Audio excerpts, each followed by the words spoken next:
حکیم الامت تھانوی فرماتے ہیں کہ اپنے مربی کے لیے دعا بھی کرنا سن، یہ قرآن سے ثابت ہے، رب ارحمہما کما ربیانی صغیرا، اے ہمارے رب ہمارے ماں باپ پر رحم فرما جیسا انہوں نے ہمیں بچپن میں پالا۔ اسی آیت کے ذیل میں بیان القرآن کی حاشیے کو دیکھ فرماتے ہیں یہ مربی تو جسمانی ہے ماں باپ، روحانی مربی دین سکھانے والا، اس کے لیے بھی دعا کرو کہ اللہ اس کی صحت، اس کے عمر میں برکت دے، ان کی صحت میں برکت دے اور اسے دین کا خوب کام لے لے۔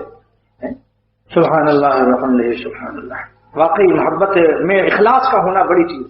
یہ غرض ہے کہ تقریر بڑی اچھی ہوتی ہے، ورنہ چانچہ میرا تجربہ میں نے اپنی آنکھوں سے دیکھا، شاہ عبد الغنی صاحب رحمۃ اللہ علیہ ناظم آباد 4 نمبر میں جب تک ان کی تقریر ہوتی تھی تو سال 2 سال خوب آئے لوگ،